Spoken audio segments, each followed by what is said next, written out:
बांग्लादेश से शेख हसीना के बेदखल होने के बाद भी छात्रों का गुस्सा शांत नहीं हुआ है। रविवार देर रात जुलाई विद्रोह के प्रदर्शनकारी अपनी मांगों को लेकर बांग्लादेश की अंतरिम सरकार के प्रमुख मोहम्मद यूनुस के आवास के बाहर पहुंच गए। जिनका इरादा कुछ और है। एक बार फिर से बांग्लादेश की यूथ जो है वो सड़कों पर निकल आई है, लेकिन अब की बार उन्होंने मोहम्मद यूनुस के घर के घेरा तंग कर लिया है।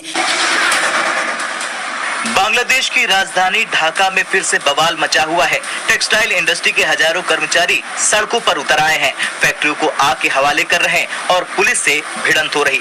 वजह 170 कंपनियों पर ताले और 40,000 से ज्यादा लोगों की नौकरी चली गई। अच्छा, इसके बाद जो मुज़ाकरात हैं, क्या जो मामला है दोबारा मुज़ाकरात की तरफ जाता हुआ दिखाई देता है? इसके साथ साथ बांग्लादेश की जो यूथ है, बांग्लादेश का जो स्टूडेंट तबका है, वो एक बार फिर से बहुत बड़ी तादाद में सड़कों पर निकल आया है।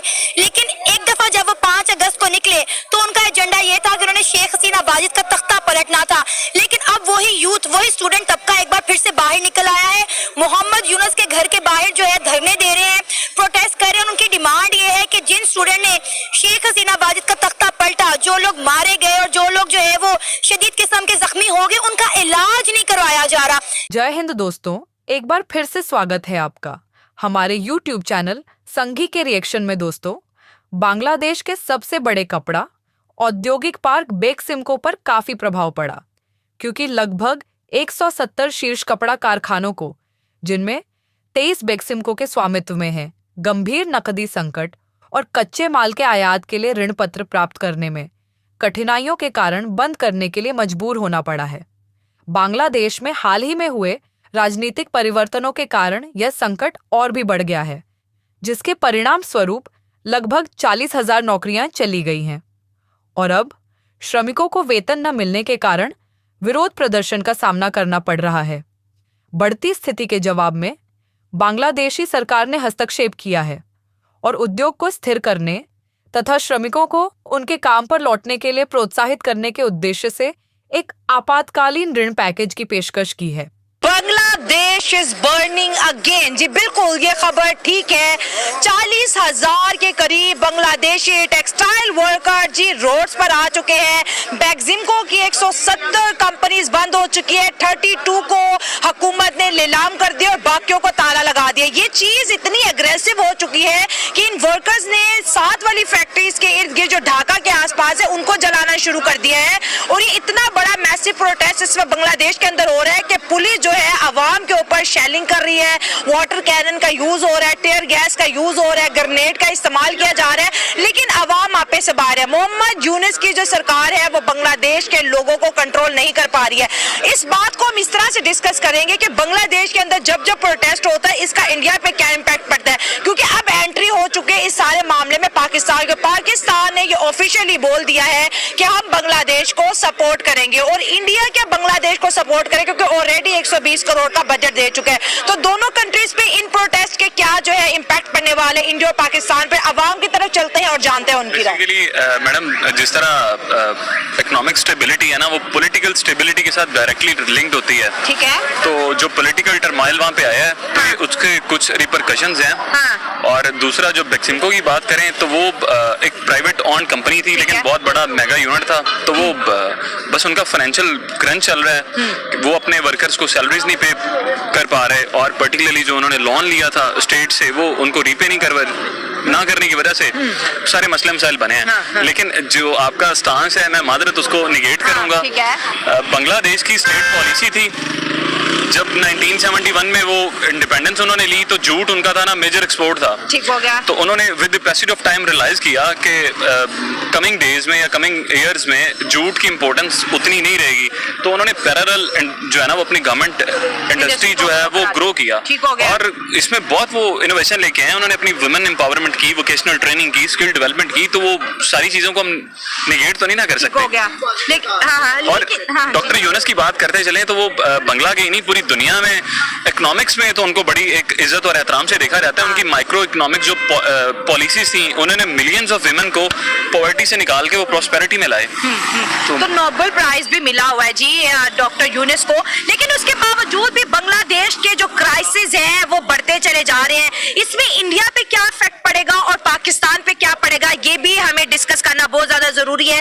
क्योंकि अगर पड़ोसी मुल्क के अंदर गुर्बत होती है, जैसे ये स्ट्राइक की बात करें तो इन्होंने पहले जो है आसपास की फैक्ट्रीज में आग लगाना शुरू कर दी, फिर जो है पब्लिक ट्रांसपोर्ट को आग लगाना शुरू कर दिया, कभी जो है ढाका कॉलेज के जो है स्टूडेंट आग लगाना शुरू हो जाते, प्रोटेस्ट करते हैं, तो कभी ढाका यूनिवर्सिटी के करते हैं, अब ये फैक्ट्री वाले भी आ गए हैं। तो अब ऐसा लगता है कि जो इन्वेस्टर हैं वो तो बांग्लादेश जाने से पहले 100 दफा सोचेंगे कि भाई यहाँ के जो लोग हैं, कभी अडानी कहते हैं मैं आपकी बिजली काट दूंगा, आपने मेरा बिल नहीं दिया हुआ, तो जिसका टका इतना स्ट्रॉन्ग था अब वो टका ऐसे लग रहा है कि वो भी IMF के दरवाजे पे खड़ा होने वाला है। गुजारिश है, 3-4 क्वेश्चन इकट्ठे हो गए, मैं वन बाय वन एड्रेस करता हूँ। हाँ। सबसे पहला तो रीजनलिज्म की, आपने रीजनल स्टेबिलिटी की बात की कि जो रीजन्स में 7 नेबरिंग कंट्रीज हैं, पर्टिकुलरली इंडिया, पाकिस्तान, इनके ऊपर क्या उसके इम्पैक्ट्स होंगे, तो मैडम बिल्कुल केवन ब्लोर रीजनल एक्सपर्ट हैं यूरोपियन, तो जब तक रीजनल स्टेबिलिटी नहीं होती तब तक आप डोमेस्टिक स्टेबिलिटी नहीं ला सकते, तो इम्पैक्ट तो पड़ेगा। दूसरा बात जो वो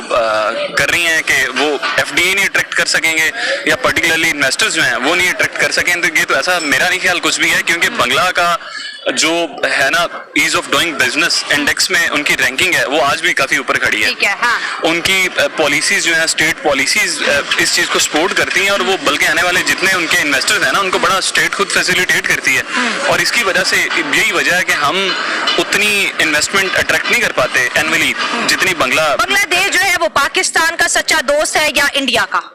बांग्लादेश तो पाकिस्तान का दोस्त हो नहीं सकता है। वो क्यों? देखो, जब 1971 में पहला जंग हुआ था, हाँ। तो इसमें इंडिया वाले उसके साथ मिले हुए थे। अच्छा। अभी इंडिया का वो खास दोस्त था। हाँ। इंडिया ने उसमें कितना जो है ना इन्वेस्टमेंट किया है। ठीक है, ठीक है। अभी एकदम हाँ। जो ये पाकिस्तान का किस तरह दोस्त बन सकता है? हाँ। मैं तो हैरान हूँ। तो यही तो बड़ा चेंज आया ना। किस चीज में?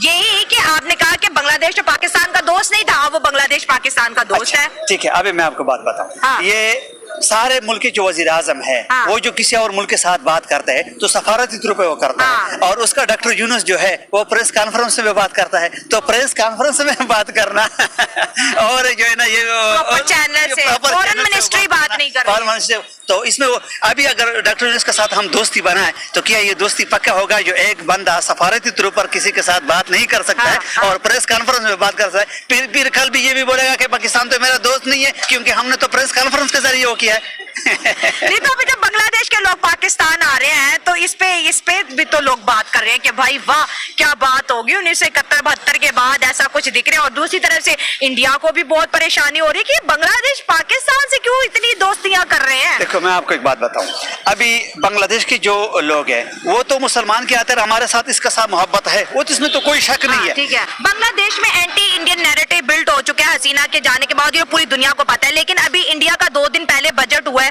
उन्होंने जो है बांग्लादेश को 120 करोड़ दिया, और पाकिस्तान स्टिल एक इकोनॉमिक क्राइसिस से गुजरा है। लेकिन पाकिस्तान ने भी ये बात क्लियरली बोली है कि हम जो है इकोनॉमिकली बांग्लादेश को अपलिफ्ट करेंगे, हम बांग्लादेश को उस तरह से नहीं गिरने देंगे। तो दोनों कंट्री जो है बांग्लादेश को सपोर्ट करती हुई दिखाई दे रही है। मैडम, इंडिया की बात करें तो उन्होंने बंगला को अच्छे सपोर्ट किया है, और पाकिस्तान ने भी हमेशा अच्छा साथ दिया है। इवन जब 1970 दिसंबर में फ्लड्स आए थे और पाकिस्तान ने बड़ी यहाँ से सपोर्ट भेजी थी, लोगों की बड़ी दुआएं थी बांग्लादेश के साथ, तो इंशाल्लाह आज भी पाकिस्तान उनके साथ खड़ा है और पाकिस्तान उनके साथ खड़ा है। 1971 से लेके अब तक तो बांग्लादेश पाकिस्तान के साथ नहीं था, अब ऐसा क्या हो गया? बांग्लादेश मैडम बस वो पॉलिटिकली क्लैशेस थे। आपको पता है शेख मुजीबुर रहमान की अपनी एक आइडियोलॉजी थी, वो कन्फेडरेशन चाहता था, पॉलिटिकल वो बेसिकली तो अपनी ऑटोनॉमी चाहता था ना, प्रोविंशियल, तो वो कंप्रोमाइज हो जानी थी उस पर स्टेट, और काफी सारे मुहर्रिकात थे जिसमें इंडिया ने बड़ा एक रोल प्ले किया। मुक्ति बहिनी में बेसिकली उन्होंने वो पूरी, आपको पता है, एक सिस्टम था, वो प्लान्ड था सारा, और वो ओवरनाइट था नहीं, ग्रेजुअल प्रोसेस था, फॉल ऑफ ढाका जिसको हम कहते हैं। तो पाकिस्तान को तो बड़ा लॉस हुआ है, और आज भी हम बड़े उस दुख से गुजरते हैं जब भी बांग्ला फॉल ऑफ ढाका हमारे ज़हनों में आता है। पाकिस्तान जो, अगर हम अपने नेशनल इंटरेस्ट की बात करें, उनका ये कहना है कि अगर इंडिया इन्वॉल्वमेंट 1971 में ना करता तो कभी भी जो है बांग्लादेश नामी मुल्क ना बनता। बिल्कुल ऐसे ही है मैडम। इंडिया ने बड़ा जो है ना वो पर्टिनेंट रोल प्ले किया था, लेकिन इंडिया के साथ साथ काफ़ी सारे और मुहर्रिकात थे। इकोनॉमिक डिस्पैरिटीज़ थी, पॉलिटिकल डेडलॉक था, कॉन्स्टिट्यूशनल डेडलॉक था, हम काफ़ी सारे उनकी रिप्रेजेंटेशन का मसला था, लिंग्विस्टिक इशू थे, एथनिक इशूज थे, चैलेंजेस थे ना मैम, इशू भी थे। बिल्कुल, जिनकी वजह से वो बन के रहा। और काफ़ी सारे बेसिकली ऐसे समझ लें कि ताली एक हाथ से नहीं बजती, दोनों हाथों से, दोनों तरफ से ठीक जो है। है ना और जब वो हमने ख्वाब देखा था पाकिस्तान का कि मशरकी और मगरबी जो हिंदुस्तान है उसको पाकिस्तान बना दिया जाए, तो जब डिवीजन हो रही थी तब हमने क्यों नहीं सोचा कि भाई ये जो मशरकी पाकिस्तान है और मगरबी, इनका तो कनेक्शन आपस में हो ही नहीं रहा, बीच में इंडिया लिंक कर रहा है। ये ख्वाब जी बिल्कुल 1930 का इलाहाबाद एड्रेस इल्लामा इकबाल का उठा लें, या जितनी भी इनकी रिपोर्ट्स थी, जो कायदे-ए-आज़म भी फेडरल स्टेट चाहते थे, फेडरेशन यही था। लेकिन आप भी देखें ना मैडम, जब इतनी जियोग्राफिकली प्रॉक्सिमिटी नहीं है, इतना बड़ा डिस्टेंस है, तो बड़ा मुश्किल था। और मेरे ख्याल में बांग्लादेश की एक बड़ी वाज़ेह मिसाल मेरे लिए एक मोटिवेशन थी कि वहाँ के लोगों ने अपने लिए हक के लिए आवाज़ उठाई। ठीक है। लेकिन अभी जो मैंने महसूस किया है कि वहाँ पे एक एक्सट्रीमिज्म से हट के दूसरी एक्सट्रीमिज्म फरोग पा रही है। अच्छा, वो कौन सी है? जैसे कि लोग अक्सर रिपोर्ट्स आती हैं कि वहाँ पे दुकानें जलाई जा रही हैं, लोगों पे जुल्म भी किया जा रहा है। हाँ। चले ठीक है, ये फ्रस्ट्रेशन की हद तक तो ठीक था कि वो निकाल रहे हैं, ठीक है। लेकिन इसका एक लीगल प्रोसेस भी हो सकता है। जबकि वहाँ पे अवामी हुकूमत है, तो अवामी हुकूमत का तो ये मतलब है कि वहाँ पे अवाम के हक में फैसले किए जाएं। अच्छा, अगर आप अपना रोजगार मांग रहे हैं दूसरों का रोजगार खराब करके, तो ये अच्छी बात नहीं। ठीक हो गया। लेकिन ये ऐसे हालात क्यों हुए बांग्लादेश के, आपको क्या लगता है? क्योंकि जैसे देखा जाए तो लोगों का ये मानना है और इंडिया का भी ये कहना है कि भाई जब तक हसीना थी तो इंडिया बांग्लादेश को सपोर्ट कर रहा था। अभी बजट आया इंडिया का, इंडिया ने उसको 120 करोड़ बांग्लादेश को दिए। दूसरी जानिब से पाकिस्तान की बात करें तो पाकिस्तान ने भी ये कहा है कि हम जो है बांग्लादेश के मुश्किल वक्तों में उसके साथ हैं, हम बांग्लादेश को इकोनॉमिकली सपोर्ट करेंगे। हालांकि देखा जाए तो हमारा मुल्क खुद इकोनॉमिकली आजकल बड़ा जो है स्ट्रगल में है, लेकिन फिर भी हमने कहा कि हम मदद करेंगे। वजीर आजम शहबाज शरीफ भी मिलते हैं यूनिस से, उस तरफ से मोदी साहब बड़ा जोर लगा रहे हैं कि बांग्लादेश के ताल्लुक हमारे साथ अच्छे हो जाए। तो विन सिचुएशन किस तरफ नजर आ रही है? देखिए, ये मेरी नज़र में तो कोई विन पोजीशन नहीं होती कि आप बाहर से जो है वो पैसे लें। जैसे हमारे पास पाकिस्तान के ये इनके तो अपने हालात ठीक नहीं है, किसी के क्या करेंगे। अच्छा, हमें अमेरिका पिछले कई सालों से सपोर्ट करता रहा है, IMF प्रोग्राम्स के थ्रू हमें पैसे मिलते रहे, हमने अपने मुल्क में कौन सी इस्लाहात कर ली। लेकिन इसके अलावा हम अगर ऐसे मुल्क देखें जैसे श्रीलंका वगैरह की एग्जांपल देखें, कुछ अफ्रीका के कंट्रीज के देखें, तो उन्होंने, जैसे हमारे पास एक ब्राज़ील कंट्री है उसकी एग्जांपल देखें, तो वहाँ के सदर ने पिछले दिनों अपना जो बजट है वो सरप्लस में करके दिखाया। तो यहाँ पे सबसे अहम बात मेरी नज़र में ये है कि अगर उन्होंने अपनी तरक्की करनी है तो वो थ्रू मैनेजमेंट इस्लाहात करके अपने अंदर से खुद ठीक करेंगे, ना कि मोदी सरकार उनकी कोई हेल्प कर सकती है, ना कि पाकिस्तान सरकार। किसी किस्म की कोई मदद नहीं हो सकती। अवामी हुकूमत का मतलब ये होता है अवाम के मुताबिक कानून, अवाम के लिए कानून और अवाम के हक में फैसले। इसमें मसला जो आ रहा है वो इस्लाहात का आ रहा है। शायद उस हुकूमत को अभी उन चीज़ों का पता नहीं है, बल्कि वो बेहतर तरीके से अगर मैनेज करें तो वो खुद ही कर लेंगे। तो अवाम का एग्रेशन कम हो जाएगा। अवाम का एग्रेशन जी देखें, अवाम का एग्रेशन एक ही सूरत में कम हो सकता है अगर आप अवाम को रोजगार दें और अवाम के हक में फैसले करें।